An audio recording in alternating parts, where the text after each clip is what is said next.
I'm the one that got rid of Roe v. Wade, and everybody said that was an impossible thing to do. I put on 3 Supreme Court justices. Very few people have had that privilege or honor, and they are terrific people, and they happen to believe that Roe v. Wade should not be there. It's been now brought back to the states. And what I've done is I've given the pro-life people, who are wonderful people and loving people, I've given them the power of negotiation, because now they're able to negotiate something that's going to be very important. That, of course, was President Trump calling in a Newsmax. Mr. Trump was asked about Florida Governor Ron DeSantis banning abortions after 6 weeks of pregnancy. Trump's response was important and intriguing on several levels. First, Trump took credit for overturning Roe v. Wade, a boast that should undoubtedly show up in Democratic general election campaign ads if Trump is the GOP nominee. Secondly, Mr. Trump appears to have badly misread public polling on first trimester abortions.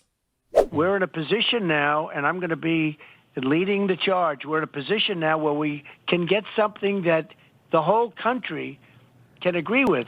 And that's only because I got us out of the Roe v. Wade, where the pro-life people had absolutely nothing to say. The polls on the abortion rights that were guaranteed by Roe v. Wade are clear. More than 70% of the American public believes a woman should have the right to abortion through the first trimester, and until the fetus would be viable or able to survive outside the womb. That's at about 22 weeks. Fetal viability was the threshold for states criminalizing abortion until last year, and then when the Supreme Court overturned Roe, everything was kicked over to the states. Some states have outlawed abortion after 6 weeks, even if the mother was raped or the pregnancy threatens her life. A lot of women don't even know they are pregnant after 6 weeks. In any case, outlawing abortion in the first trimester of pregnancy is extremely unpopular, and we've seen in election after election that conservatives who espouse that doctrinaire policy are being voted out. And again, the polling is clear, so if Donald Trump thinks the entire country is going to be able to support restrictions in the first 14 or 15 weeks of a pregnancy, he's even crazier and dumber than any of us think. But that's okay. One can only hope that Trump takes his view of first trimester restrictions into the general election, because I believe this is the one issue that can overcome the appeal Trump generates through his charisma. Independent and non-political voters are paying attention to abortion rights. Now, in the same interview on Newsmax, Trump returned one of his older strategies on another issue. He bashed undocumented immigrants and ratcheted up his hateful rhetoric.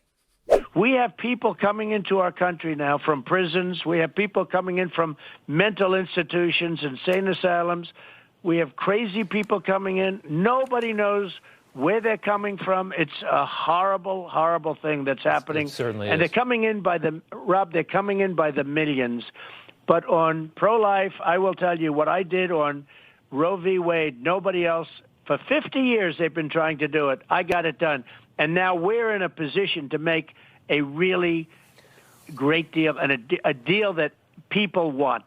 Do you trust Donald Trump to make a deal on anything that most Americans want?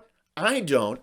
And on abortion rights, the only deal most Americans want is for the government to leave women alone. But Trump's misreading of this is fine. Let him go through the Republican primaries and into the general election boasting about overturning Roe v. Wade and promising a deal to end abortion rights sometime in the first trimester. Because of that issue alone, Trump will lose by an even larger margin than the 7 million votes he lost by to Joe Biden in 2020.